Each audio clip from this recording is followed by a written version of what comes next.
It's the real Jonathan Smith Show on Indy Sports Ticket, 1430 AM, 93.9 HD2, and always on the free Indy Sports Ticket app. What's going on? Welcome into the real Jonathan Smith Show here on Indy's Sports Ticket. Thank you for tuning in, no matter how you're tuning in, whether that's YouTube, Indy Sports Ticket. If you want to head over there and subscribe, maybe you're watching on X__ Jonathan Smith, or maybe you're listening on that Indy Sports Ticket app, which you can download wherever you find your apps.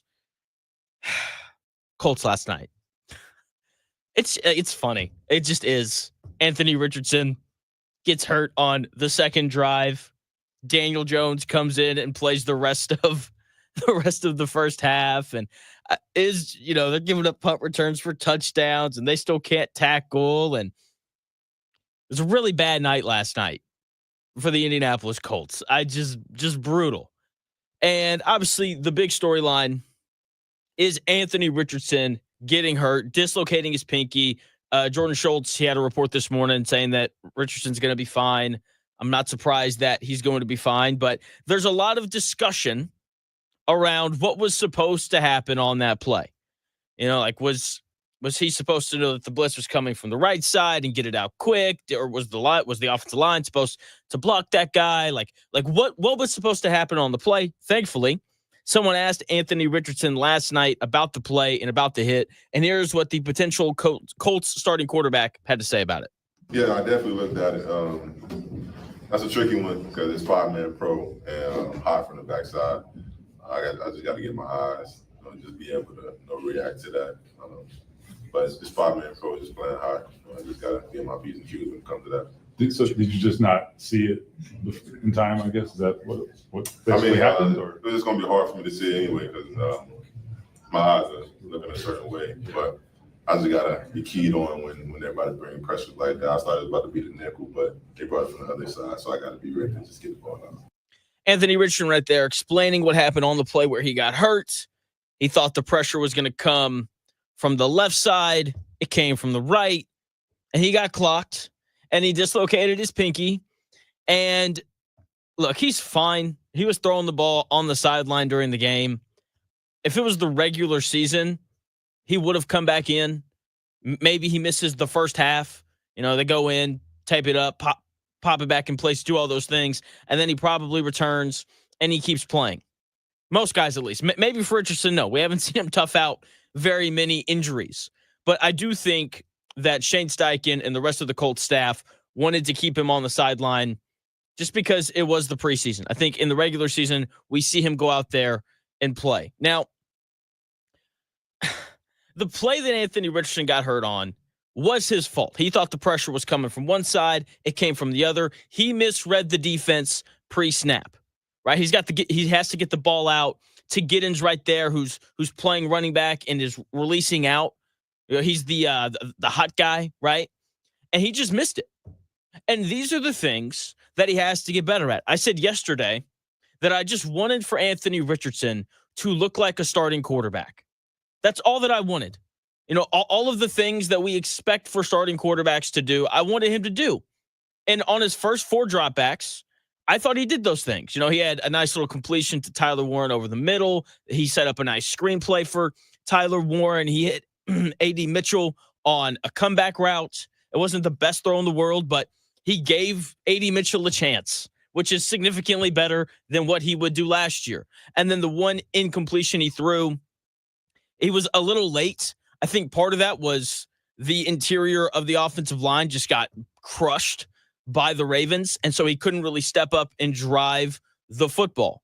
So I think that there was a reason for that incompletion that didn't necessarily have to do with Richardson. But, the first few dropbacks, I was like, yeah, he looks okay. I wasn't going to overreact or underreact to what he was doing. He looked kind of normal. And then he misses that. And this is the kind of thing that he's supposed to be getting better at, identifying what the defense is doing. He said it himself. He's been apparently spending more time in the playbook, trying to spend more time in the film room to get better at these things. And I understand that even, the best of the best, there's, the Anthony Richardson believers are so funny because someone, I think it was Kurt Warner, kind of explained what happened on the play, and then makes his comment of like, a year 3 quarterback shouldn't make that mistake. And then you like go in the comments and it's all these videos of like Tom Brady missing that play. And so it's just really funny. But one way or the other, these are the things that Anthony Richardson should be getting better at, considering that he's been in the NFL for 3 years. And I get it. Oh, he's been hurt. That's great. He hasn't been in the film room. Like, he hasn't been in those quarterback meetings with Shane Steichen and Jim Bob Cooter, learning about different fronts and how to identify blitzes. Like, come on. Like, this, like, he's got to get better at these things. And last night, sure, the first 4 dropbacks looked fine, and then you do that. It's not okay. And it's frustrating because I think both people are right. So there's some people who are wrong and they think that it was the offensive line's job to pick up that guy. And which has raised the question of, why does Shane Steichen not have his starting offensive line in to protect not just Anthony Richardson, but also Daniel Jones, 2 guys that have concerning injury histories. Here is Coach Steichen on playing backups in front of Anthony Richardson and Daniel Jones. Yeah, I think with that thing, we had, a majority of the offensive line, not obviously Quentin and Braden and Bernie, but we had a couple guys in there that'll be playing. Felt good about AD out there. Tyler Warren was out there. So we had some guys out there. He didn't even answer the question. Shane Steichen being asked why they didn't play Anthony Richardson with more starters. I just, oh my gosh. Anthony Richardson getting hurt in the first preseason game while being protected by the majority of second-string offensive linemen was just like, you could see it coming. It was like watching a horror movie and there's like a dark closet and the main character just like wanders in there. And it's like, you're stupid. Like, I know what's coming. And then, the Fox, who I thought did a good job presenting the game, they flash up the starters. And it's like, oh, there's only 2 starting offensive linemen in there. That doesn't seem like a good idea. I feel like something bad is going to happen. And sure enough, it did. Why is the backup offensive line protecting both of the guys who could potentially be your starting quarterback? Like that doesn't make any sort of sense. So yes, Anthony Richardson, the play he got hurt on, absolutely his fault. He didn't identify the blitz. That is on him. But Shane Steichen, can we use just like a little bit more common sense? Anthony Richardson was pressured on all of his dropbacks except for the one that he completed to A.D. Mitchell. To be fair, that's not very many. Okay? Now, Daniel Jones, he got lit up too. He got pressured pretty consistently. Like the one where he was loading up to hit A.D. Mitchell on a deep ball. He got crushed when he threw that. It's like why is the backup offensive line protecting a guy who could potentially be your starting quarterback? Daniel Jones, he's got the history of neck injuries, tore his ACL, has had some ankle issues too. Anthony Richardson, I don't need to run through all of his issues. We are very well aware of those. And it's just amazing to me that someone as smart as Shane Steichen, everyone says that he's brilliant, scheme and play calling and all this kind of stuff. It's great. It's amazing to me that a guy that smart can't just use common sense. Seriously, like just use common sense. Have you seen the Geico commercial where it has like 4 teenagers and they're running from Michael Myers and they're all scared and they're all like, what should we do? What should we do? And this one girl's like, why don't we get in the running car? And the camera pans to like a Mini Cooper and it's sitting there. And one guy's like, no, let's go hide behind the chainsaws because that makes so much more sense. This decision feels very similar. It's just like, I feel like the answer here is pretty obvious. I feel like you would want to play your potential starting quarterbacks behind your best offensive linemen to ensure that they don't get hurt. And Shane Steichen's just like, no, let's not do that. Let's play a bunch of backups. Let's sit back and watch Daniel Jones and Anthony Richardson run for their lives for this entire first half. Let's do that instead. That makes so much more sense. I just, oh my gosh.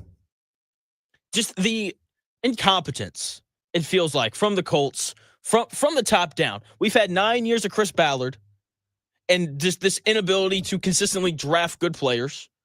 And then, all the head coaches. Oh, my gosh. Frank Reich. Yeah.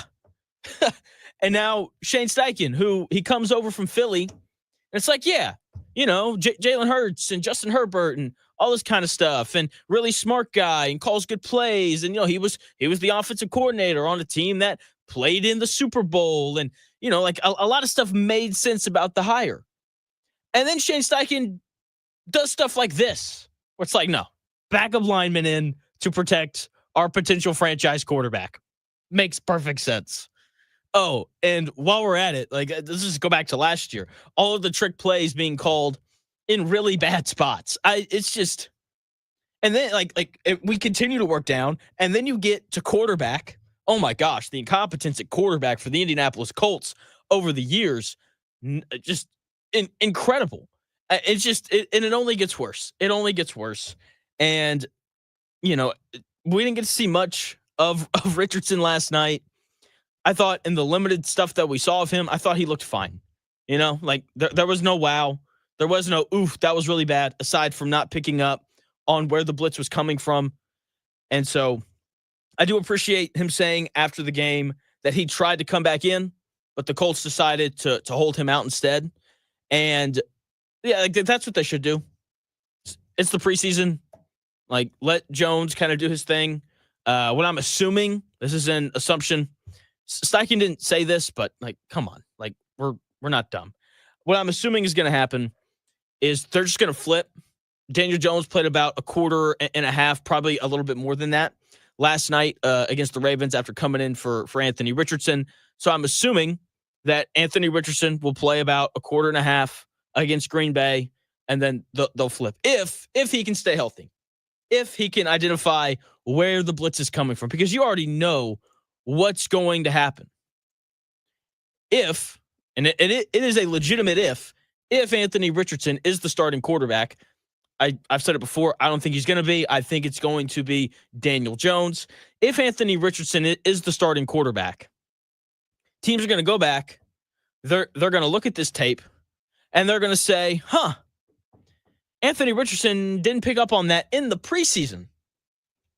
Let's run it in the regular season. Let's see if we can, pick up another easy sack this way. Maybe this time he'll fumble the football. Who knows? And so, once again, it seems like these should be things that Anthony Richardson gets better at the longer he's in the NFL.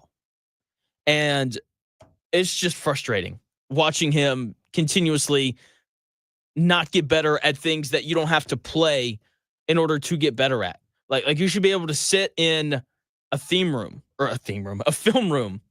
and watch, okay, the linebackers are here, so that means that the pressure is going to come from here. And if it doesn't, then that means that it should come from here. You have to be smart, and you have to be able to sit in the pocket before the snap. And he, in that clip here, I'll play it again for those who missed it. Here's Anthony Richardson talking about the hit that he took that put him out for the rest of the game. Yeah, I definitely looked at it. That's a tricky one because it's 5-man pro and I'm hot from the backside. I just got to get my eyes, just be able to react to that.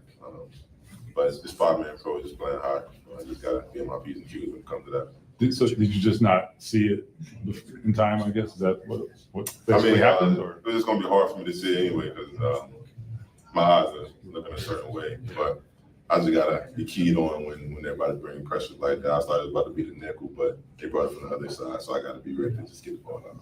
Anthony Richardson talking about what happened on the play where he got hurt.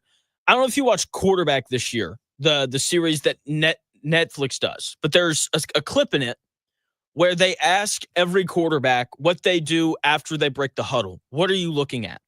And so they break the huddle, and it's the way that they cut it up is really cool because they just go from one quarterback. So they go from Goff to Cousins to Burrow, and they all say the exact same thing. They're like, you break the huddle.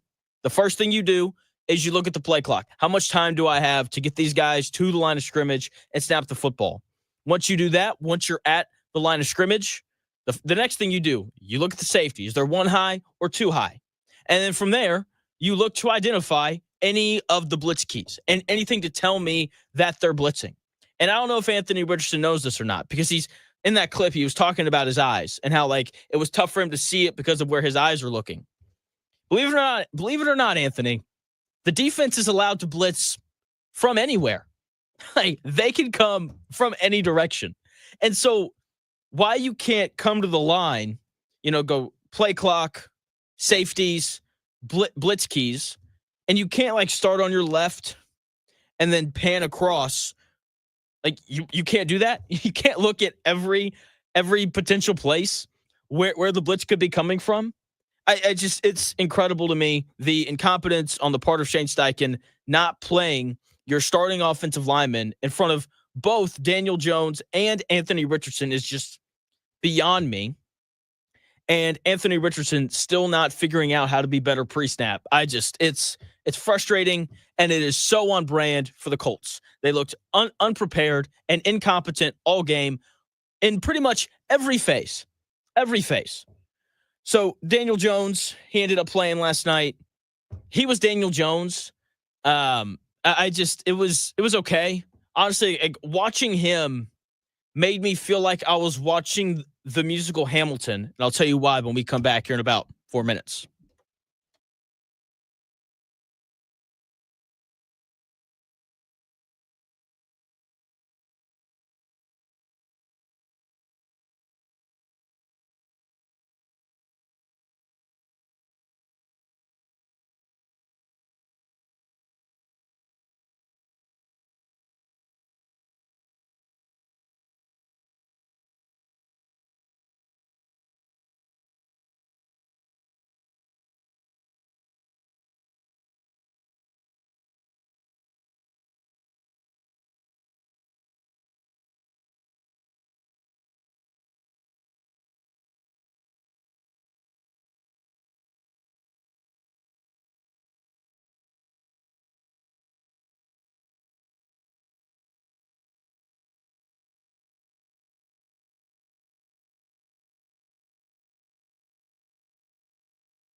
If it's in today's sports world, it's here.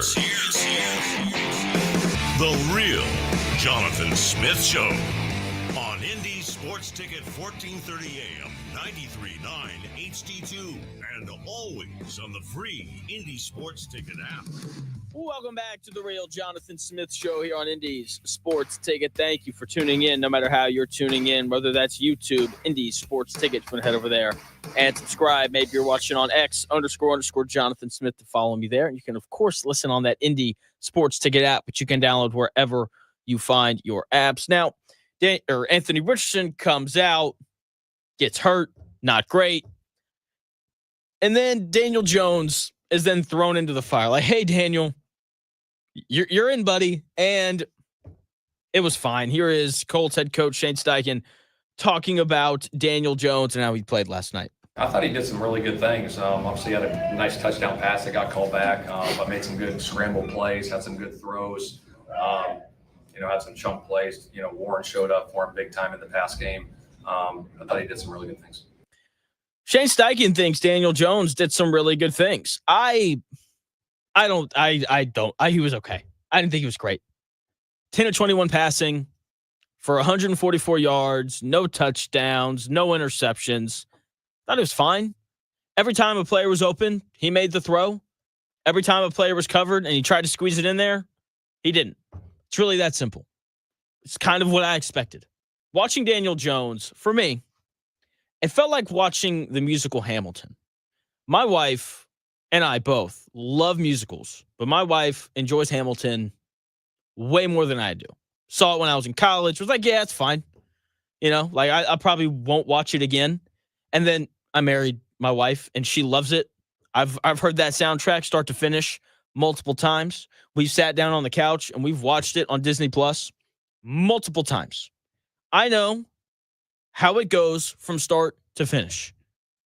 I know what song follows the next. I can tell you the order of it. And it felt the same way with Daniel Jones. I knew exactly how that was going to go before it happened. Every completion he was supposed to make, he did.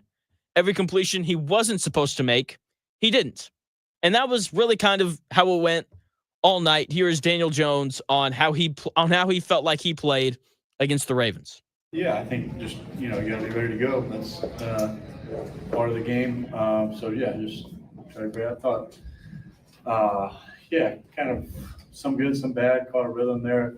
I think at points, and we moved the ball well, executing, but, a couple things here and there kept us from getting in the end zone. A lot of good things, but we want to score touchdowns.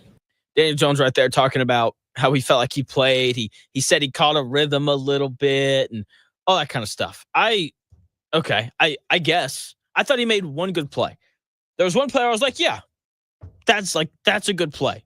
Like, that was a little more than what I expected. And that was the one play where, this backup Colts offensive line, allows more pressure.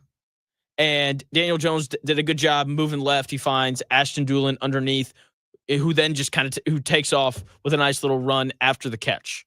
And aside from that, nothing from Daniel Jones really impressed me. So yeah, the arm's okay. He's accurate enough. And I think that was pretty much it. He's mobile enough. He didn't generate any touchdowns.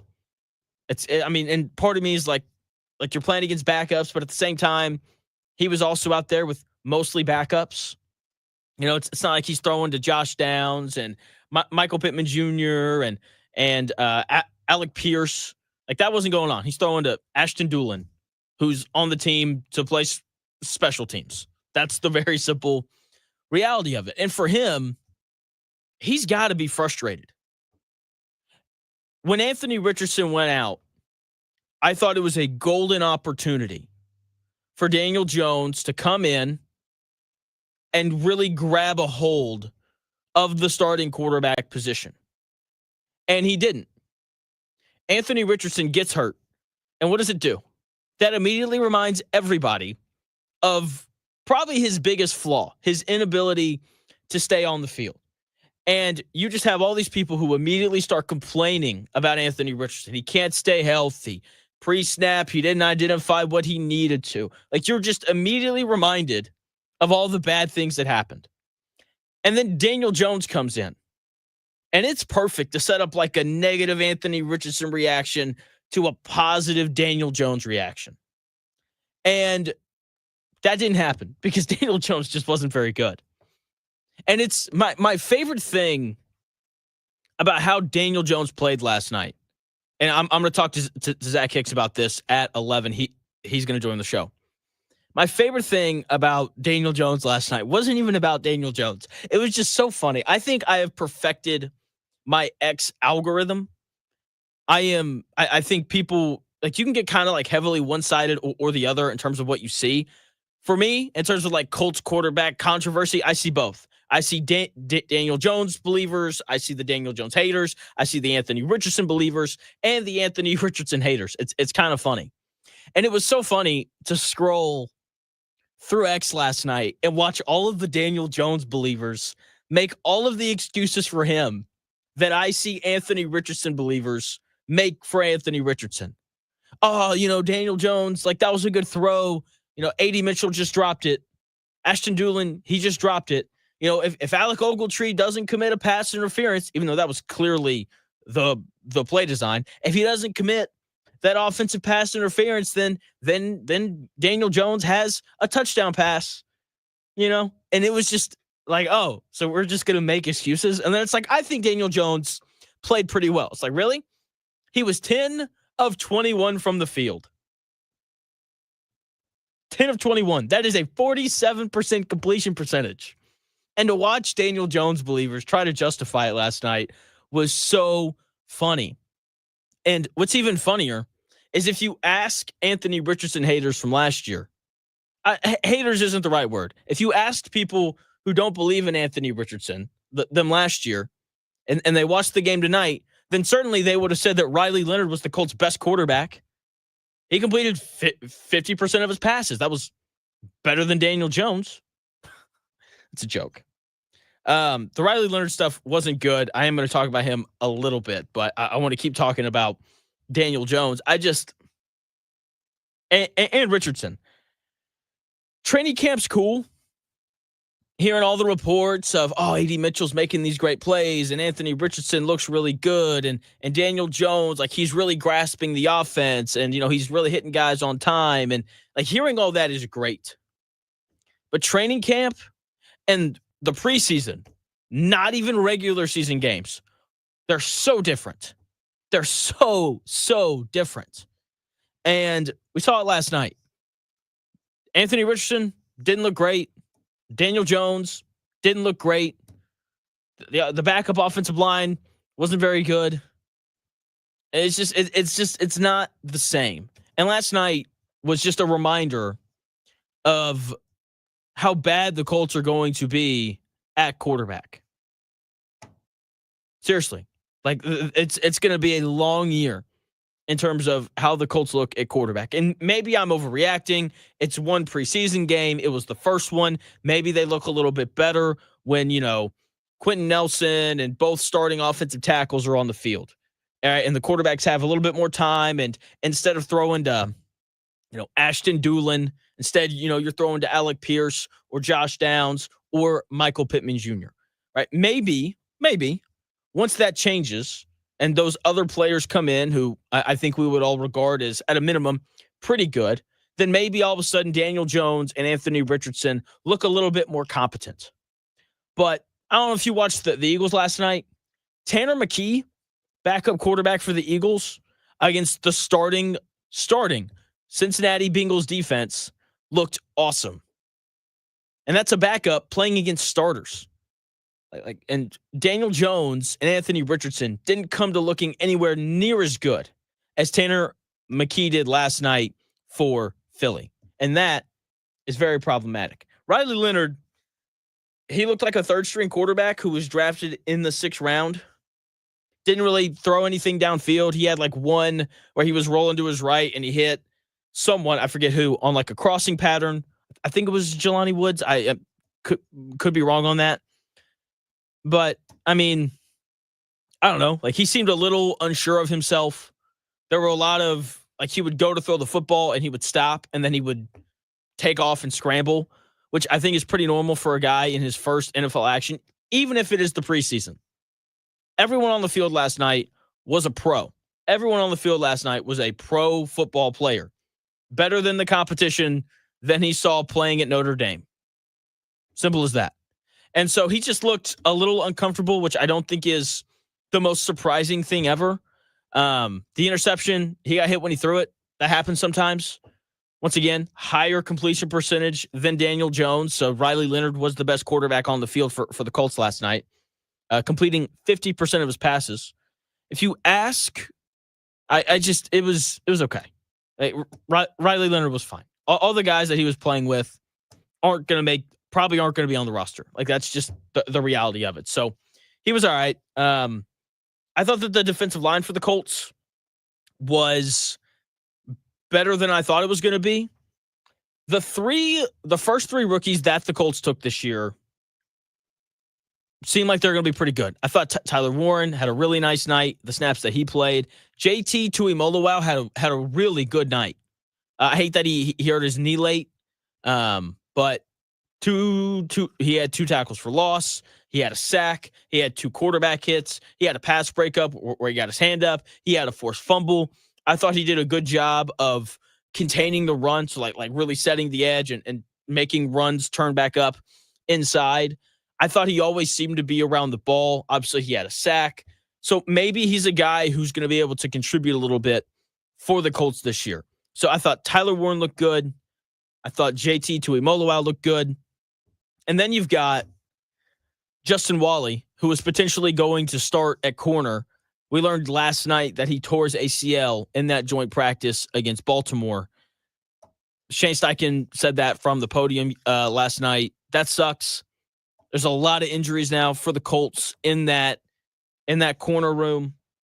Travarius Ward dealing with a hamstring. Jalen Jones dealing with a hamstring. Juju Brents is dealing with a hamstring. Justin Wally tore his ACL. Like, your top 4 corners are all dealing with injuries. That is not a good thing, especially if it's happening before the season even starts. So that's not good. That's a really, like I said, concerning thing that the Colts are going to have to figure out, right? But this is why you need depth. And what's really weird is the secondary is a place that the Colts actually have a little bit of depth, which is nice. I thought that the one-handed interception that Alex Johnson made was really impressive. That being said, I hope Alex Johnson doesn't play much this year. Samuel Womack was the guy that the Colts got via the waiver wire. He came in last year and he played a pretty decent amount. I thought he was good. I thought he was, a solid option. So that's another guy that the Colts can lean on if they need to. But personally, I would prefer it if Jalen Jones or Juju Brents was available to play on the other side across from Travarius Ward, because those are the guys that we think can actually be good. Going back to the defensive line, aside from Tuimoloau, just not good. No other way to put it. Adebawore and Eric Johnson, I thought, did a decent job rushing the passer, but the run defense in the first half is just terrible. That's just atrocious. Giving up over 5 yards a carry. The Ravens had 119 rushing yards in a half. That's just not going to cut it. Linebackers weren't coming up and making tackles. Defensive linemen weren't generating any sort of push. I felt like every time the Ravens ran the football, the line of scrimmage got moved 2 yards forward. They were just blowing the Colts back. And this is what I said before the year started. The lack of depth on the defensive line is concerning, especially at defensive tackle. Because I know what some people are saying. Well, Jonathan, when Grover Stewart and DeForest Buckner come back, then that won't be as big of a deal. Defensive linemen don't play every snap of every game. Eric Johnson and Adebawore and the other backups for the Colts that played last night at defensive tackle, a lot of them are going to play in the regular season because you rotate defensive linemen. So that is a very concerning thing. One other thing really quickly on JT Tuimoloau that I did like, they moved him around. So he took some snaps where he played edge, and he had snaps where he played defensive tackle. So I like the flexibility of him being able to play both outside and in. That's probably flexibility that will be used this year because the defensive tackle depth, not very good. Not very good. So our guy, Chris Ballard, Colts general manager, he has a saying that he's just become famous for at this point. You know, he likes to say that we like our guys. And so I have identified the Indianapolis Colts, we like our guys position group of the year. And I will tell you what position group that is when we come back here in about 4 minutes.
You're still glowing, flirting, grooving. You've still got it. But your immune system weakens as you age, making it harder to fight flu, pneumococcal pneumonia, RSV, and COVID-19. Vaccines are a key part of any health routine and help strengthen your immune response. Ask your doctor or pharmacist which vaccines you need. Schedule in minutes at vaxassist.com. Sponsored by Pfizer. Some things can steal your sunshine. Ugh, I just got my hair done. Sorry, the cooler's broken. Anyone see my flip-flops? COVID-19 can steal a lot more. I just took a COVID test. Ugh. Prescription medications for COVID exist. If you test positive this summer, ask your doctor if they're right for you. Visit PfizerForAll.com/COVID-19 to learn more. Sponsored by Pfizer.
Dan Dawkins at noon. The real Jonathan Smith Show. Now, this is Indy Sports Ticket 1430 AM, 93.9 HD2, and always on the free Indy Sports Ticket app. Welcome back to the Real Jonathan Smith Show here on Indy Sports Ticket. Thank you for tuning in, no matter how you're tuning in, whether that's YouTube, Indy Sports Ticket. If you want to head over there and subscribe, maybe you're watching on X__Jonathan Smith to follow me there and watch the show there. You can also listen on that Indy Sports Ticket app. We like our guys. That is a saying we hear here in Indianapolis from Chris Ballard all the time. Last year, hey, Chris, you need a safety. What are you going to do at safety? Yeah, we like our guys. Nick Cross, he's coming on strong. We really trust our staff to develop these guys. Oh, okay. Hey, Coach, or hey, Chris, what about corner? Do you not feel like you need a cornerback? Oh, no, we like our guys. You know, like corner, we're going to be fine. We're going to develop these guys, and it's going to be great. That was last year. And then Chris Ballard realized, hey, you know what the coaching staff didn't do last year? Develop guys in the secondary.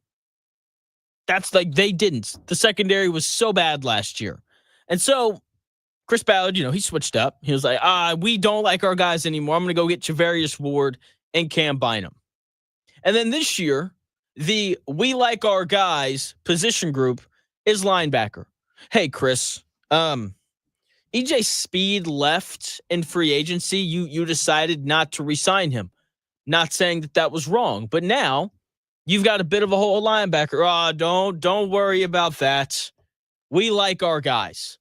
Okay, we like our guys. EJ Speed was a 5th round pick, and we developed him. Zaire Franklin was a 7th round pick, and we developed him. We like our guys at linebacker. We've got a little bit of a history, as if Zaire Franklin and EJ Speed are like some great linebackers. We've got a little bit of a history of drafting linebackers later and developing them. And Cameron McGrone was potentially going to be that guy. If you looked at the Colts' unofficial depth chart going into the preseason week 1, Cameron McGrone is listed as the projected starting linebacker alongside Zaire Franklin. And so for me, I'm thinking Cameron McGrone better be everywhere. And he played last night a pretty decent amount. And he had 2 tackles in the first half. What? Linebackers that are probably going to start for you can't have 2 tackles and a half in a preseason game. I didn't even know he had 2 tackles. Seriously, he was never around the football. It's just the linebackers this year are going to be terrible. That is going to be the weakness of this Colts team, and it's going to be another season of teams lining it up and running the football right at the Colts, and the Colts having no answer for it. If it's not Grover Stewart, that's the only answer that they have. If Grover Stewart gets hurt this year, it's going to be brutal. There's going to be no one in the middle to stop the run. That's where we're headed. That's how bad these linebackers are. And I get it. Zaire Franklin wasn't on the field and all that kind of stuff. Don't care. It was not good. Segun Alubi, I hope I'm saying that properly. He was okay. But the issue is he's the Colts' strong side linebacker already. Hopefully Carly's is good. He didn't play last night. He's dealing with an ankle. It feels like no progress was made in the Colts' 2 biggest position battles last night. Like in the quarterback battle, Daniel Jones had a real opportunity to step up and have a big day and kind of push ahead of Anthony Richardson, who got hurt again. But then Daniel Jones decides to go out there and complete 47% of his passes. Not very good. Carly's out with an ankle. Cameron McGrone, who's apparently had a pretty good training camp and is projected to be the starter, has an opportunity to go out there and play a few drives and be really impactful and kind of make it a done deal. Like, hey, Carlisle, sorry you got hurt, man. It gave me opportunity, and I took full advantage of it. That didn't happen. Didn't happen. So we still don't know who the starting quarterback is going to be, and we still don't know who's going to replace EJ Speed. That's a little concerning. Bright side, Hunter Wohler was all over the place. There were very few bright spots for the Colts last night. I thought Tyler Warren was one. I thought JT Tuimoloau was one. And Hunter Wohler. That dude was everywhere. 10 tackles. In the first half, I think they changed one of his tackles, so I think it ended up being only 9, but I thought he was everywhere. I thought he was just consistently around the football. I felt like when he was coming up to make tackles, he made tackles. The poor tackling continued last night for the Colts. They didn't wrap up. If they did, guys would squirm free. It's like watching 7-year-olds try to tackle. They're just like diving at guys' feet. It was bad, except for Hunter Wohler. Now, he played strong safety last night, so he was down at the line of scrimmage a little bit more. But I like him. He just goes and runs to the football at a really high level. Maybe. He did it at a high level last night. Let me not get ahead of myself. But if McGrone can't figure it out, if Carlisle can't get healthy, they talked a little bit last night on the broadcast about the idea of Hunter Wohler being the Colts' dime linebacker because he can cover a little bit. Put him beside Zaire Franklin. Just let him be a small linebacker. That's fine with me. I just want a dude who runs to the football and can wrap up and make a tackle. It felt like Hunter Wohler and JT Tuimoloau were the only 2 guys on that Colts defense last night that consistently did that. So, putting my flag in the ground, let Hunter Wohler start alongside Zaire Franklin. I think that would make everybody happy. A linebacker who can cover, and when he has an opportunity to make a tackle, he does. Now, the linebackers were bad. I thought that the special teams was bad as well. We're going to talk to Zach Hicks about all this here in about 15 minutes or so when he joins the show. I thought that the special teams were bad. I just, special teams, special players, special plays. Yeah, none of that was present. There were no special players. There were no special plays. It was just bad. That's all that there was to it when it came to the Colts and their special teams play. They gave up a punt return for a touchdown. That's not good. They gave up a big kickoff return for a touchdown.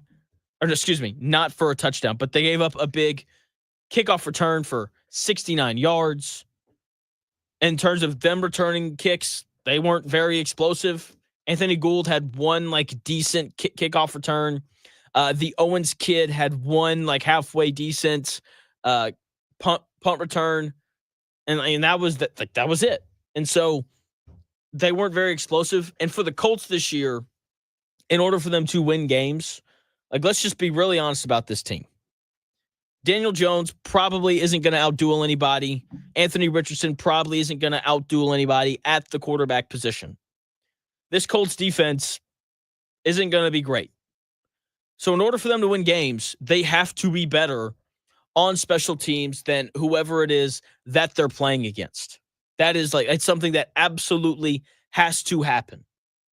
And last night didn't increase my confidence in that special teams unit in any way, shape, or form.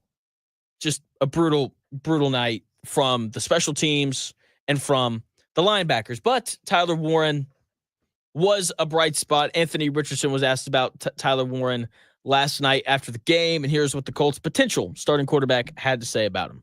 I'm not surprised. Get the ball to him, let him do what he do. Let him work. He's not afraid of contact. He's a physical dude. He's smart too. So we just got to do our job, get the ball to him, and just let him keep rolling.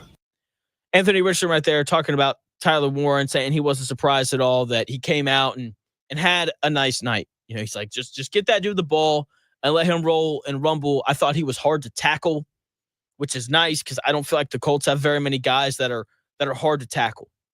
They just don't. And so, I thought, the guys who played running back for the Colts last night obviously know Jonathan Taylor, a guy who is hard to tackle. Tyler Goodson, 4 carries for 11 yards.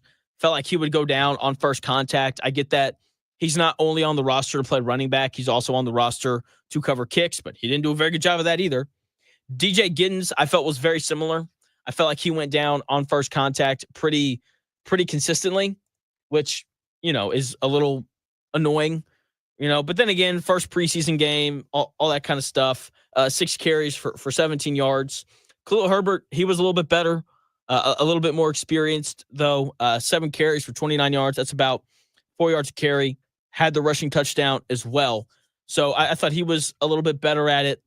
And then Ulysses Bentley, the fourth, he seems like he's just a preseason guy, but 7 carries for 35 yards is nothing to scoff at.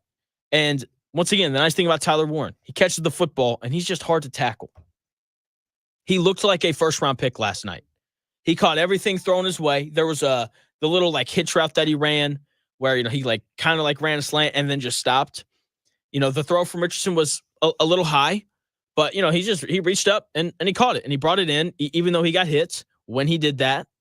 And in terms of the catching and running stuff, he was tough to bring down. This is what we've been waiting for in Indianapolis. A guy who can just make plays.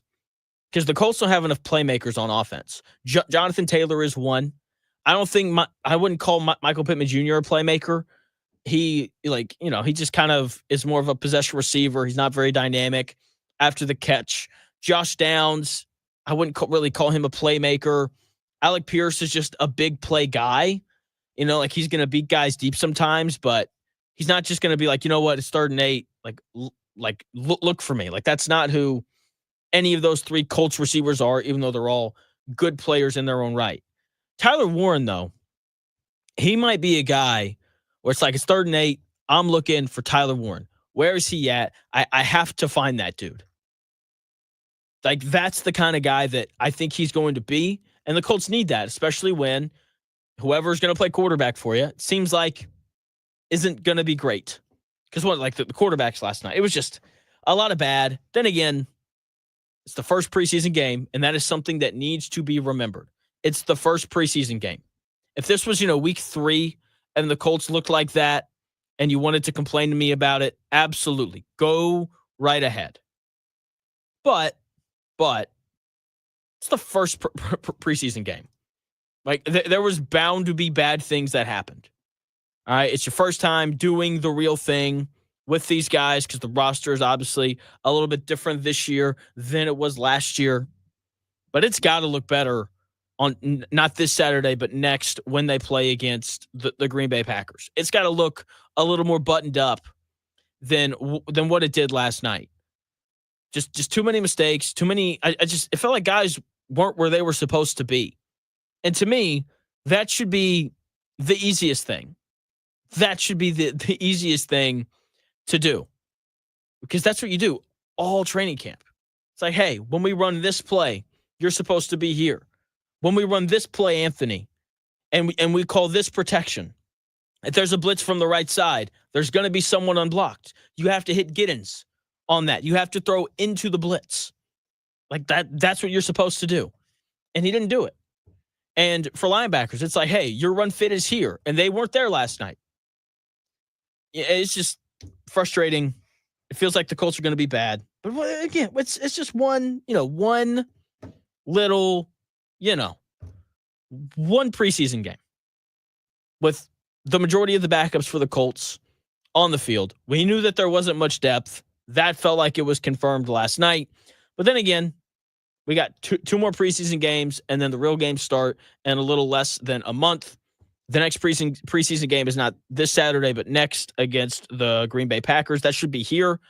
Joint practice on Thursday, the 14th for that. So it'll be good. When we come back, Zach Hicks of Locked On Colts is set to join the show. We'll talk about Anthony Richardson and Daniel Jones, their poor play, and we'll talk about the rest of the poor play from the Indianapolis Colts last night. All that with Zach Hicks is coming your way here in about 5 minutes.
Jonathan Smith Show on Indy Sports Ticket, 1430 AM, 93.9 HD2, and always on the free Indy Sports Ticket app. Welcome to the Real Jonathan Smith Show here on Indy Sports Ticket. Thank you for tuning in, no matter how you're tuning in, whether that's YouTube, Indy Sports Ticket. Head over there and subscribe. Maybe you're watching on X _ Jonathan Smith to follow me there and watch the show there. You can also listen on the Indy Sports Ticket app. And after this show, you should go check out Locked On Colts with our current guest, Zach Hicks. They had like an hour and a half long show come out last night after the Colts game. Make sure you go and check that out. What's going on, Zach?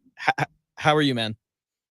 Oh, I'm doing all right. As good as someone can be doing when, your young starting quarterback gets knocked out of a preseason game because he doesn't, have the right protection call. You find out that your camp star rookie cornerback is out with a torn ACL for the year.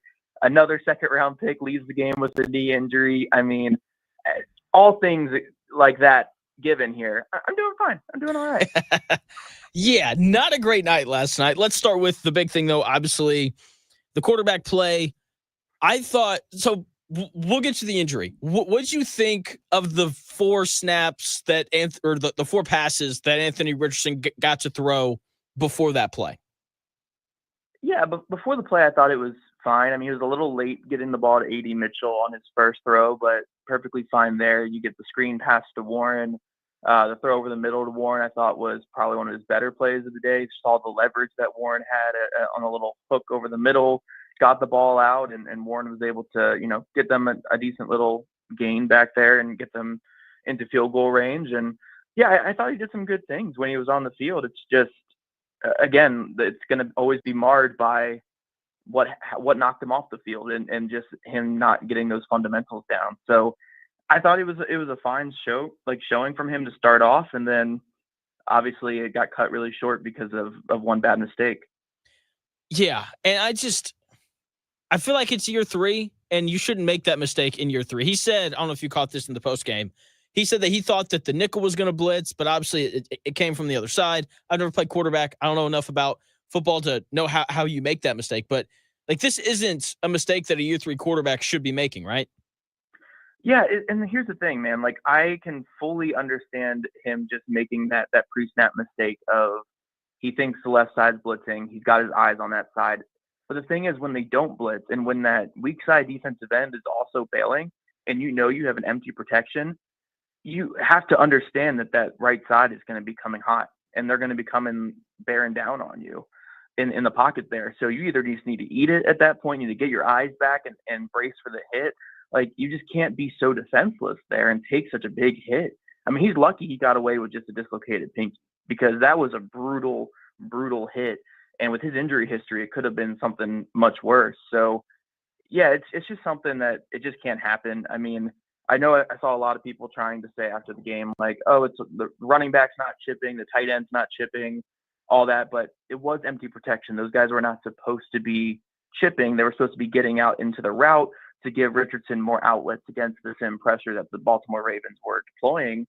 And your eyes just need to be on the right side of the field there. Even if you think the nickel is blitzing, you have no reason when there's sim pressure right there to get your eyes away from the right side where you have your running back and scat protection. You have your 2 receivers out there in little quick spot routes.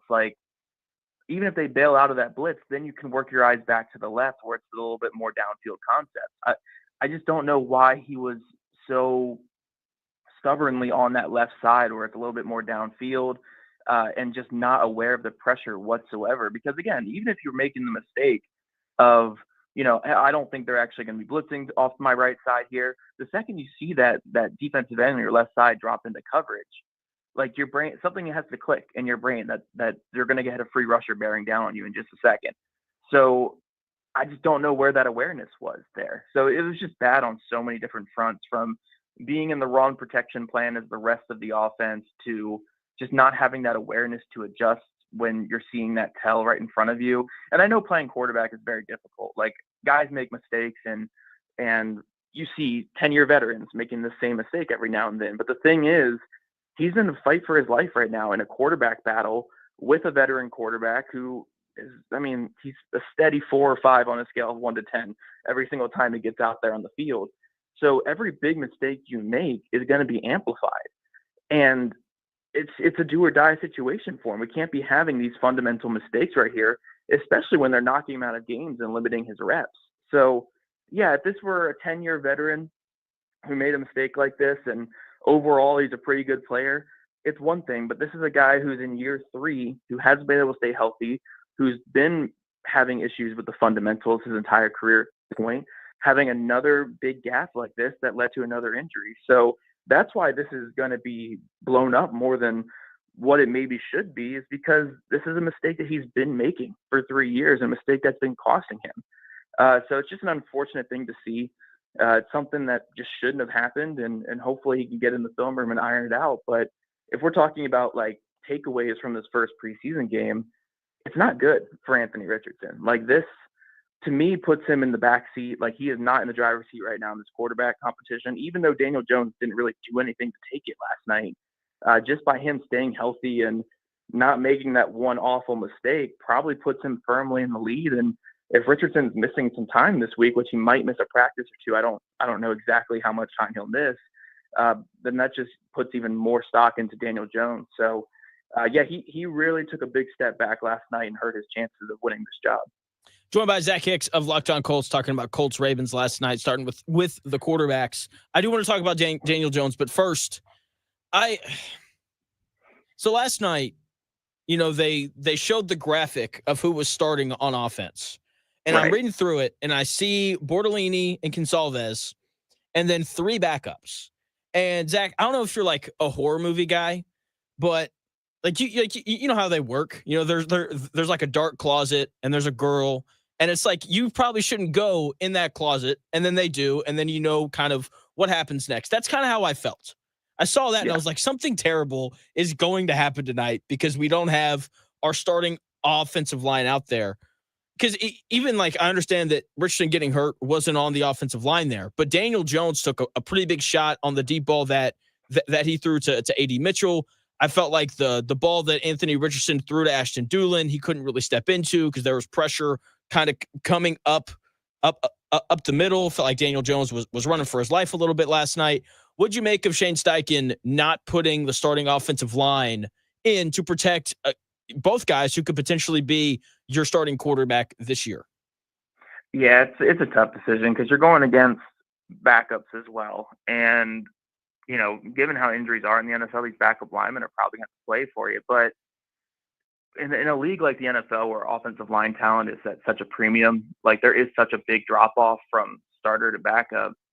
But, man, there's just so many thoughts with this one because, like, if your $100 million left tackle gets hurt in a preseason game, just so you can get a better look at Daniel Jones, like then the whole conversation's about why the heck was Bernhard Raimann out there for him, So it's a tough situation. I am with you. My initial thought when I saw it was like, at least don't have Blake Freeland out there. Like, I'm cool with Travis. You just spent a 4th round pick on him. I'm cool with not Pinter. It was Dalton Tucker, who started games for you last year, but I just did want Freeland out there, I guess, at left tackle. Like, at least get someone, like maybe put Travis at left tackle and Freeland at right tackle. I know that's not where they practice, but, I don't know what the exact answer should have been last night. It definitely scared me, though, seeing them. But, knowing how injuries have been at tackle for the Colts this year, that might be the starting tackle duo by week 18 this year. So, I mean, you got to get kind of, I hope not. But you do kind of have to get used to it, I guess. Yeah. But, I mean, luckily those two out there, or just the backups out there in general, didn't really lead to any major issues for the quarterbacks. Like, yeah, Jones got hit a couple times, but honestly, I thought he was holding the ball and his depth in the pocket was a little bit deep on a couple of those. And then the Doolin throw that Richardson had, he was just really late on that one. And I'm trying to think of other ones. The pressure he got on the Mitchell one, he was late on that one as well. So I don't know. I didn't really think the offensive line was a big factor last night. Like, I definitely was more concerned than what they ended up being. Don't get me wrong. Freeland was getting beat around the corner quite a bit, and the quarterbacks had to adjust their depth in the pocket a little bit because of it. But I don't think it was as big an issue as what I thought it was going to be. It's just, the big hit on Richardson came from his mistake, not really from these offensive linemen. Joined by Zach Hicks of Locked On Colts, talking about Colts and Ravens last night.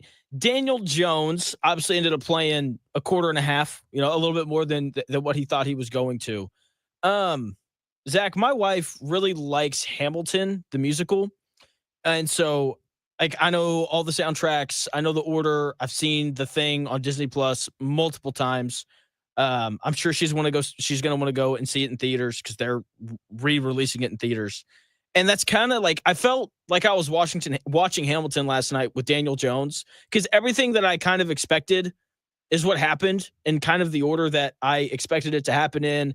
You kind of hinted at it there a little bit. He held the ball too long.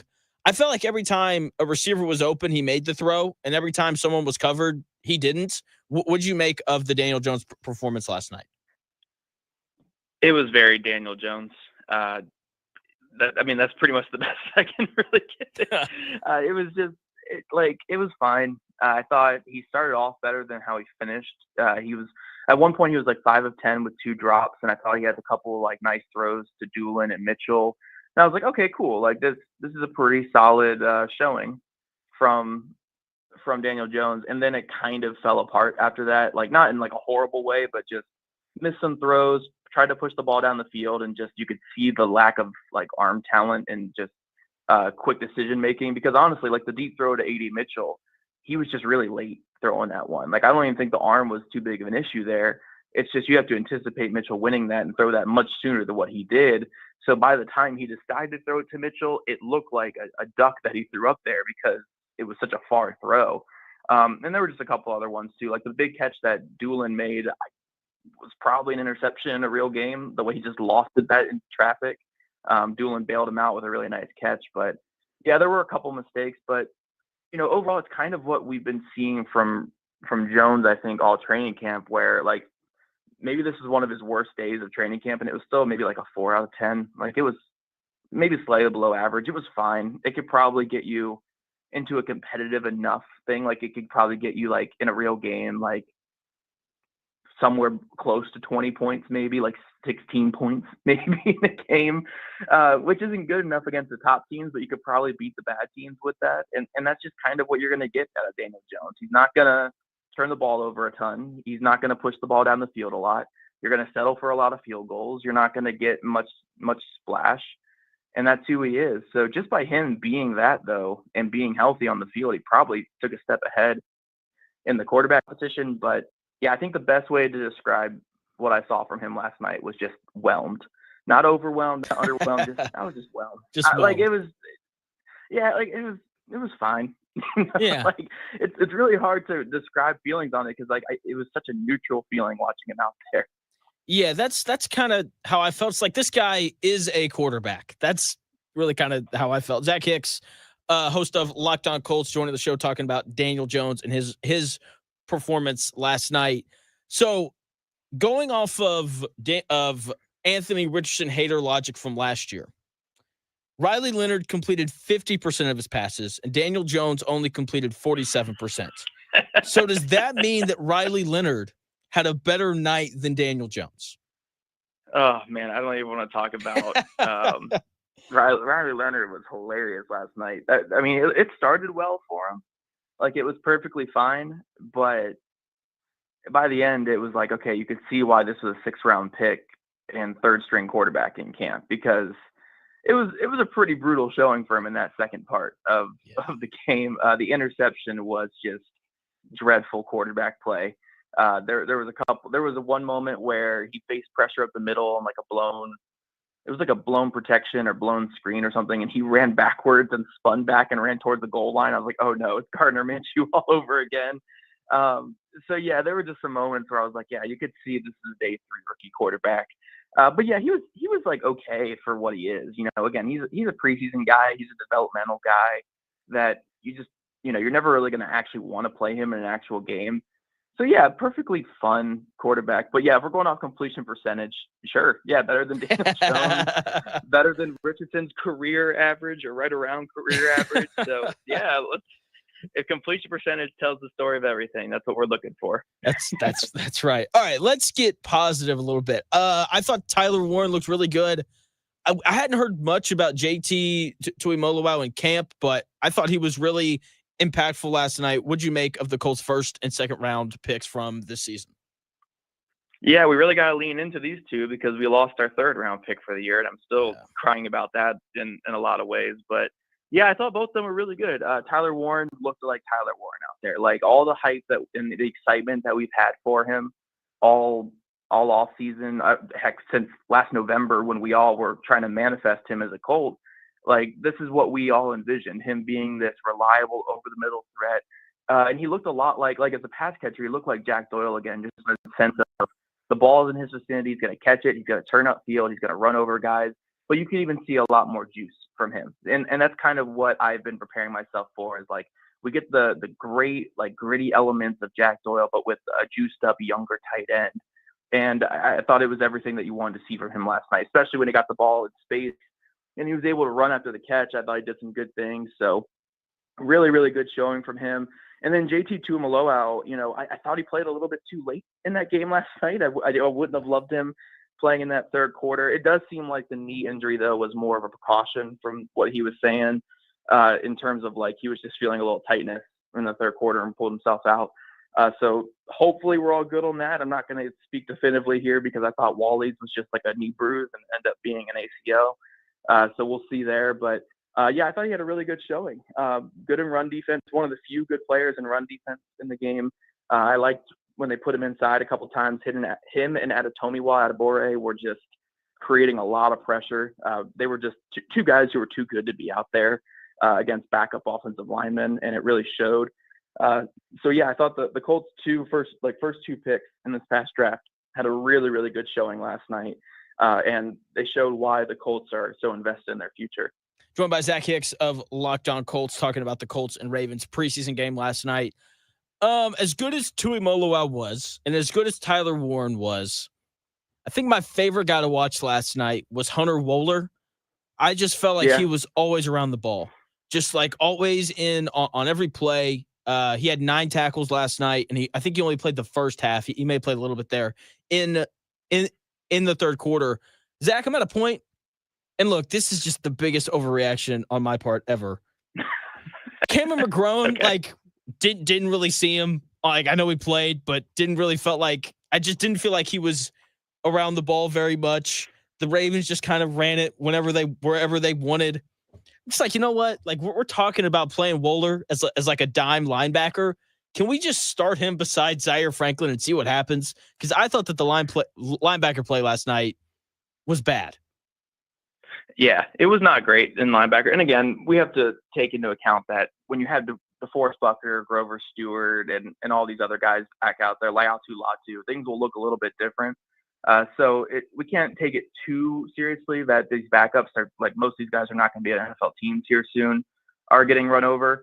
But yeah, it was tough to see. It's always frustrating when you're seeing a team just get gashed in the run game. I will say, if you put Hunter Wohler out there as your starting linebacker, you're probably committing to just we're going to be a bad run defense this year. But your pass defense might be pretty good. So I mean, you got to take that with a grain of salt there. But yeah, I think Hunter Wohler had a good showing last night. There were a couple of moments where you could see the athletic limitations, like especially when he had Keaton Mitchell in space a couple times, where it's like, oof, okay. I know Keaton Mitchell is a one-of-one athlete, but those are still some tough moments. But I just like the physicality that he brings. I like the mental edge that he plays with. And I think at the worst, you're going to get a really good special teamer. And I was saying this after the joint practice the other day. I do think he's going to be the dime linebacker this year. So when they are in third and long situations and you want to have Franklin alongside like a legit cover guy, I think they'll bring in Wohler, or they'll put like Cross in the box. I think they're going to have like three safeties on the field in those situations, and maybe even in 2-minute drills as well. And we saw a couple of moments last night where he was out there at linebacker. So I can't get there with you, man. We're starting him at linebacker. I think he's a little small. Maybe if he can bulk up just a little bit more, maybe we can get there. But I do love just the intensity he plays with. Like he's not nearly as athletic as Nick Cross, but he does play a lot like Nick Cross, where he's just getting involved in every single play, getting his head in there. And I think, if he were to start for the Colts, which would be crazy, I'm not saying I want this, but I think he could hit crazy tackle numbers like the way that Cross did last year, because of that willingness to just get his nose involved in every single play. Okay, I like it. I'm with you. I like the way that he plays, and maybe look, like you said, like once DeForest Buckner and they play Grover Stewart and Zaire Franklin's in there, like the run defense should be better. I know we had talked earlier in the offseason. You were a little concerned about the backup defensive tackles, not in terms of their ability to rush the passer. I think we saw that that's going to be a bit of a strength. It seems like there's some pass rushing depth there, but the run defense Yeah. from these backup defensive tackles didn't look good before. It didn't look very good last night. What'd you kind of make of the backup defensive tackles?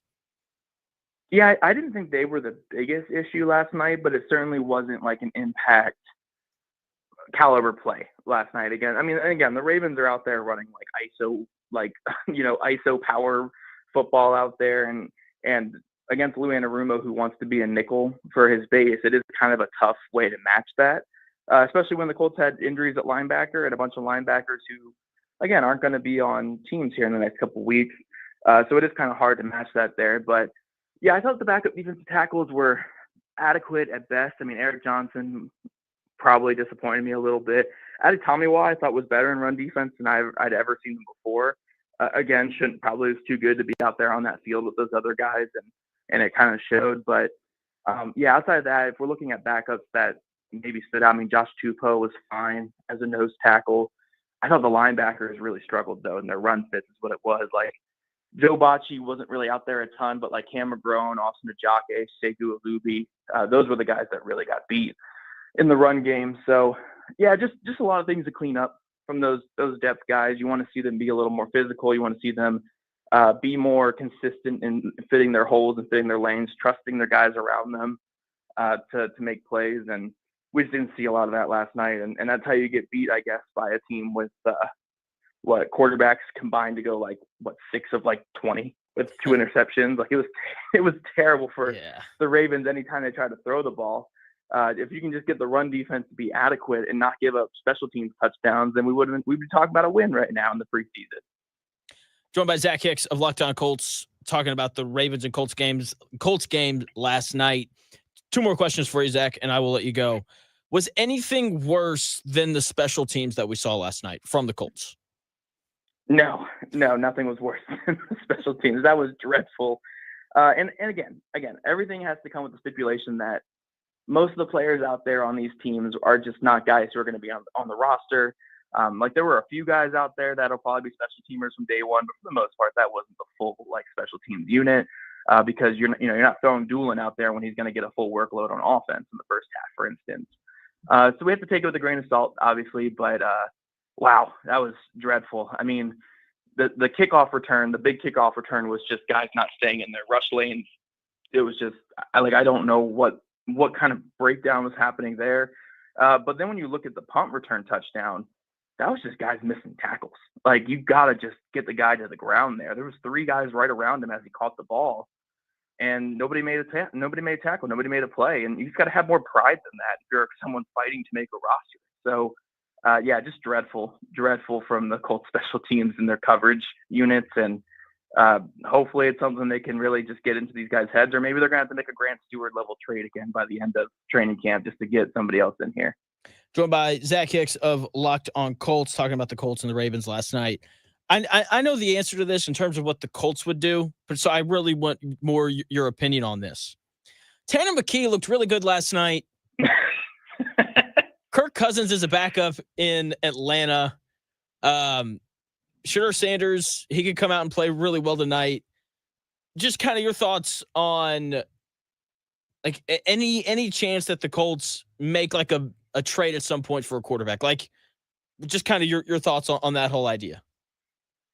I mean, they're almost certainly not going to make a trade, but I don't know. I think they've already kind of dug their own grave with this season. I don't know if there's any trade that's going to salvage this. And I think even when you look at those teams, like Kirk Cousins, he's pretty cooked at this point. I don't know. He's like a 40-year-old with an Achilles injury. I'm not really messing with that. Tanner McKee, I think unless you're the Colts wanting to offer a top 50 pick for him, I don't know why the Eagles would want to trade him, because a backup quarterback is insanely valuable when you're a Super Bowl contender. Yeah. Because if Hurts were to miss 2 games, you need someone who can come in and win those 2 games for you to keep you in pace and give you that home field advantage throughout the playoffs. And then Shedeur Sanders, I mean, the Colts had 5 opportunities to draft him. Clearly, there's something there that they didn't like with him. So, True. you know, I think in theory, it'd be nice to get another quarterback in here just because we're feeling pessimistic about last night. But look, the Colts picked this route going into it. I think they're going to stick by it, and we'll see by the end of the season if it was right or wrong and which way it takes this team. But yeah, we got to be prepared for the Daniel Jones, Anthony Richardson, and Riley Leonard experience this year. I'm glad you threw Riley Leonard in there because I went through this yesterday, and this is Zach. This is not a joke. I would not be surprised if we saw him. Like the injuries from Richardson, we know. Look, I don't expect for people in Indy to watch Giants football. I don't know why you would put yourself through that, but like 2 neck injuries, a couple ankle injuries, a torn ACL. He's got some injury history too. So get ready for Riley Leonard in week 12. It's going to be great. Zach, thanks for your time, man. You were great as always, dude. Thanks for having me, buddy. See ya. That is Zach Hicks. You can check him out on X at Zach Hicks 2. Does a good job covering the Colts on the Locked On Colts podcast. When we come back here in about 4 minutes more on the Colts and their first preseason game, we'll talk about Shane Steichen playing backup defensive lineman and Anthony Richardson not being able to read blitzes. And it was just bad. We're going to keep working through all the bad stuff that happened last night to the Indianapolis Colts in 4 minutes.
may, one day, be a must-listen for sports enthusiasts.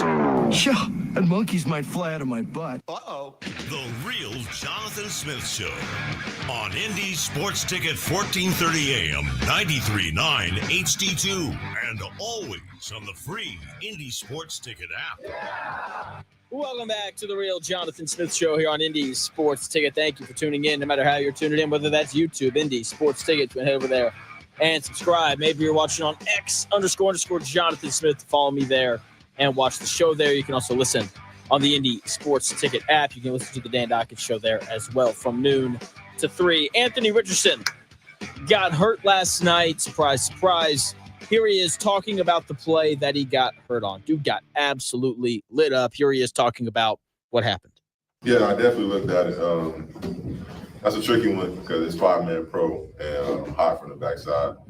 I just got to get my eyes, just be able to react to that. But it's 5-man pro, just playing hot. I just got to get my P's and Q's when it comes to that. So did you just not see it in time, I guess? Is that what basically happened? Or? It's going to be hard for me to see it anyway because my eyes are looking a certain way. But I just got to be keyed on when everybody's bringing pressure like that. I thought it was about to be the nickel, but they brought it from the other side. So I got to be ready to just get the ball out. Anthony Richardson right there explaining what happened on the play where he dislocated his pinky. He's fine, by the way. Like he'll be ready to go for the Packers in the second preseason game, not this Saturday. But next, look, based off of all these former quarterbacks on Twitter, Chase Daniel, Kurt Warner, former offensive lineman, Jeff Schwartz, the play that Anthony Richardson got hurt on was on Anthony Richardson. It's on him. And he said it right there in that clip.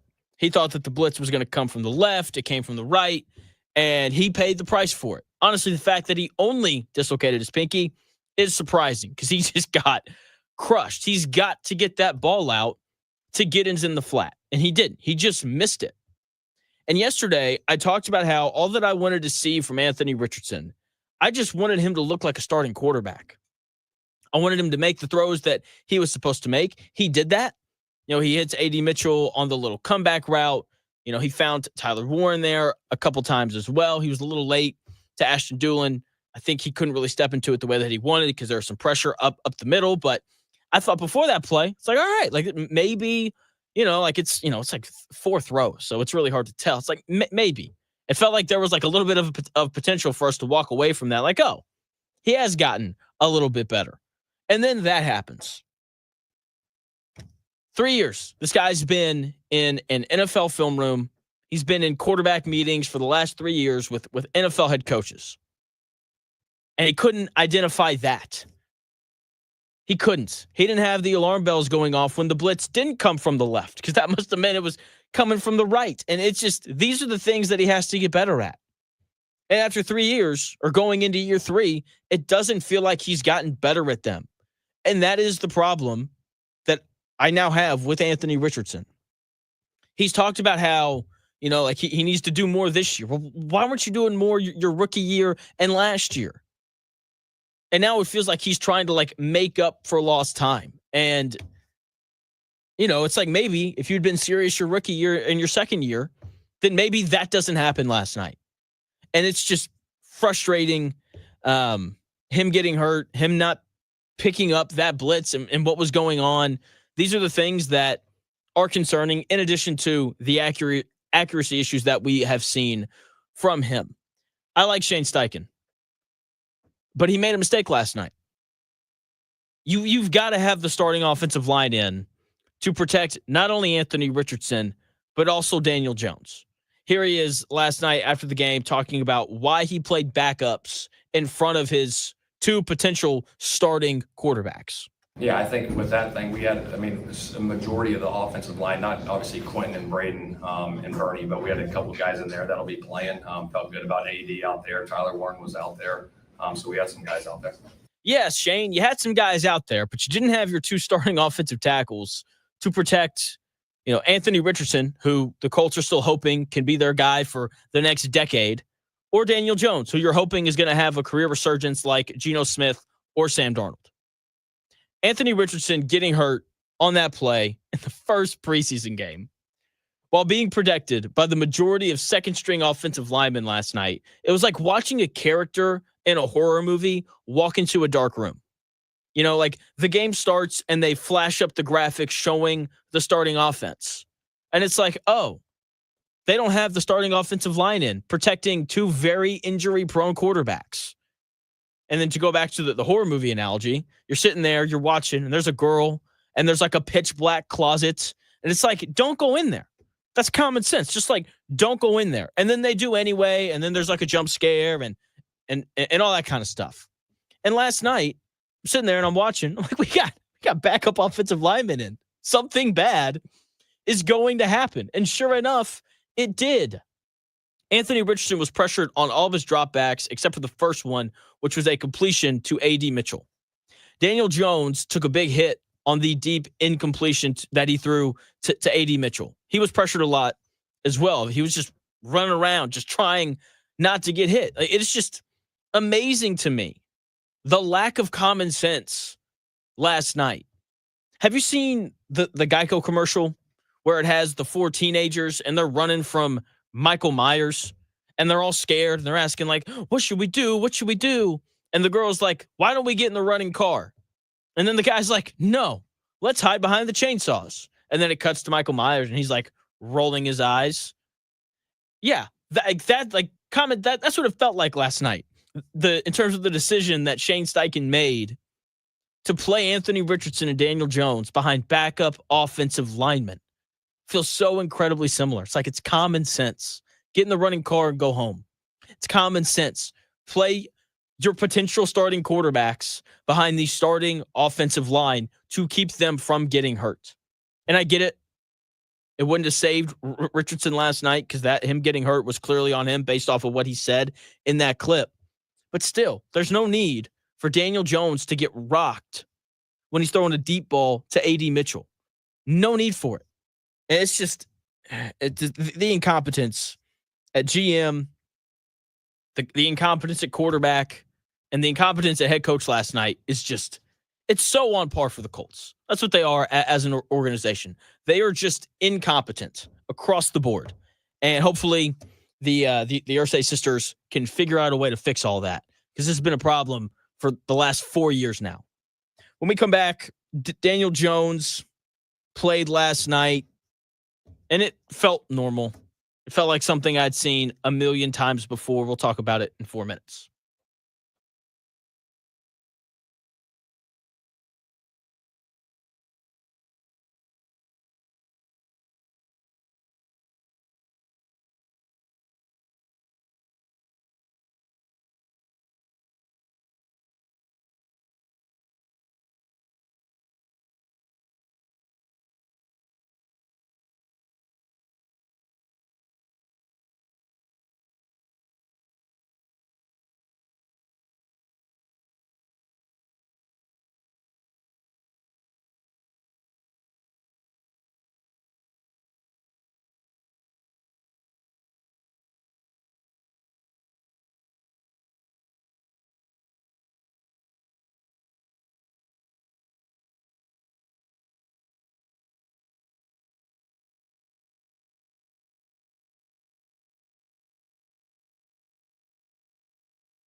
The best takes? Maybe. The Real Jonathan Smith Show on Indy Sports Ticket 1430 AM, 93.9 HD2, and always on the free Indy Sports Ticket app. Welcome back to the Real Jonathan Smith Show here on Indy's Sports Ticket. Thank you for tuning in, no matter how you're tuning in, whether that's YouTube, Indy Sports Ticket. If you want to head over there and subscribe, maybe you're watching on X __ Jonathan Smith. If you want to watch the show there, you can follow me there as well. Colts Ravens last night. Not a good showing from the Colts. It was bad. Bright side, I thought that the secondary looked okay. It's about it. It's about the only thing that was really like, yeah, I don't feel bad about that. A couple interceptions, it was fine. The offense, though, only one touchdown. The touchdown drive was led by Riley Leonard. It wasn't led by Anthony Richardson, who obviously got hurt early. It wasn't led by Daniel Jones.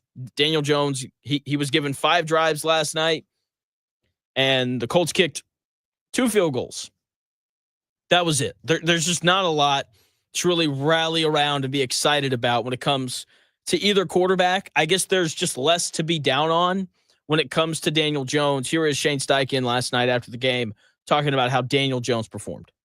I thought he did some really good things. Obviously, he had a nice touchdown pass that got called back, but made some good scramble plays, had some good throws, had some chunk plays. Warren showed up for him big time in the pass game. I thought he did some really good things. Shane Steichen right there saying he thought that Daniel Jones did some really good things. I guess. Watching Daniel Jones for me last night, by the way, he went 10 of 21. That's a 47% completion percentage for 144 yards, no touchdowns, and no interceptions. I thought it was fine. I thought every time a player was open, he made a throw for a completion. I thought every time a player was covered, he didn't. And that was the extent of it. Watching Daniel Jones last night, for me, felt like watching the musical Hamilton, because my wife loves that musical. I think it's just okay.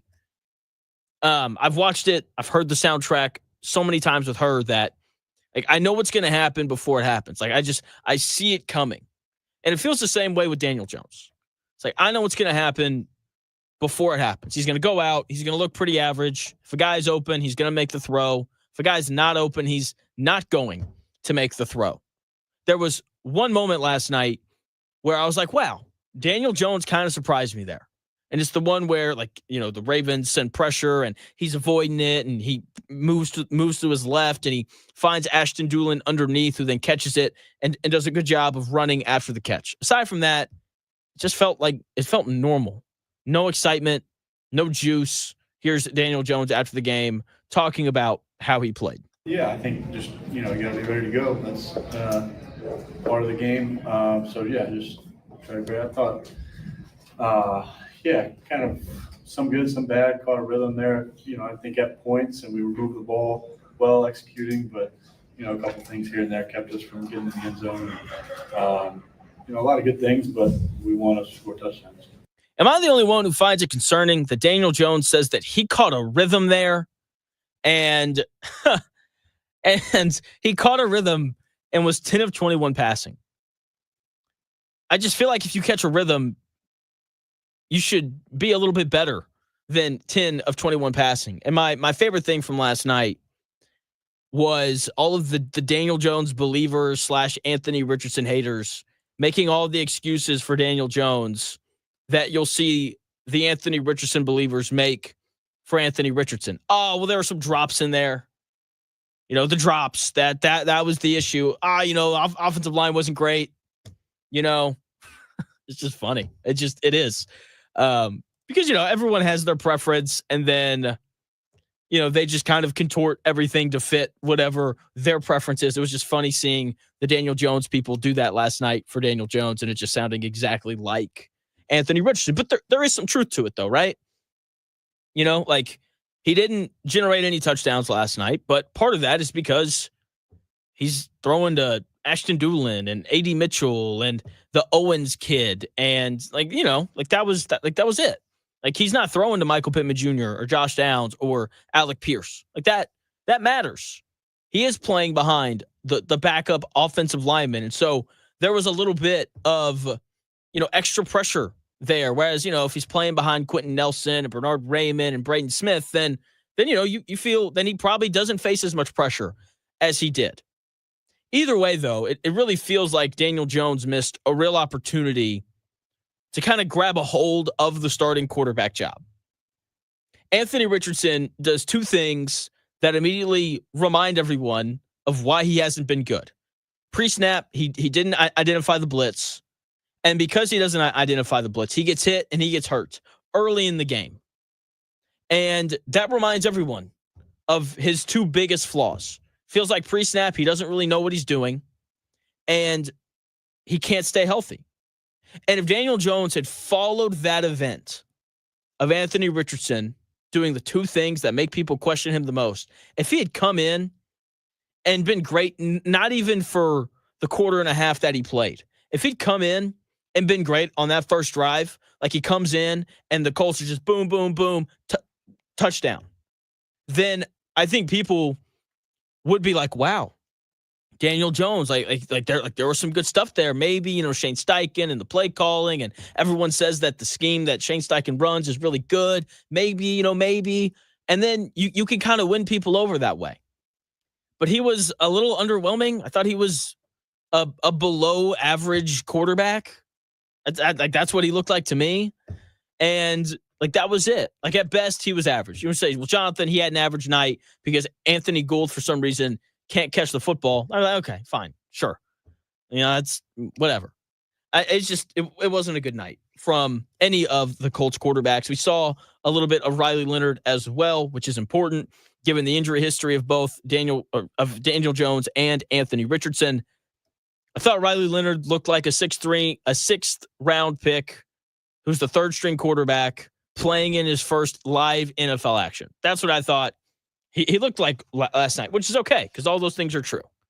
He didn't really throw anything downfield. He hit, I think, Jelani Woods on a deep crossing route. That was really it. Everything else felt kind of short. He seemed a little unsure of himself. I thought that there were a lot of moments where he would break, he'd pull the ball out of two hands and like he was ready to throw it. And then he would stop and be like, wait, I don't think that guy's open. He'd be like, okay, I guess I'm just going to run. And then he would take off and, he's athletic and he can run. So he was, that's fine. So he just seemed a little unsure of himself. The interception he threw, he got hit when he threw it. He probably held the ball a little bit too long, but I think that's a normal mistake for a sixth round rookie to make. But if you want to go based off of what the Anthony Richardson haters from last year would say, Riley Leonard had a better night than Daniel Jones because his completion percentage was higher. Riley Leonard was 12 of 24. Daniel Jones was 10 of 21. That's really all that you need to know. He also took less sacks. So the important things, I guess. It was brutal. It's just a brutal night last night from the Colts offense, especially the starting quarterbacks, which needs to be fixed. So that's obviously the biggest position battle going on with the Colts. The second biggest one is that linebacker spot. Who's going to replace EJ Speed? And after the first preseason game, I feel like we are no closer to figuring out who the starting quarterback for the Colts is going to be. And we are no closer to figuring out who's going to replace EJ Speed. Cameron McGrone last night had 2 tackles. He was not good. He was never, I never felt like he was around the football. And I feel like the best linebackers in the sport, Fred Warner, first guy who comes to mind. That guy is always around the football. And Cameron McGrone last night was not. And then Jalen Carlisle, he's supposed to be the other guy who can potentially be, the starting linebacker. He was out last night. He has an ankle. And McGrone did the same thing as Daniel Jones. It feels like he just missed an opportunity to create some separation. Coming into camp, it seemed like it was going to be Jalen Carlisle, and then he gets hurt, and apparently McGrone's been pretty solid in camp. And last night he had a chance with live bullets going on to kind of show I am the guy.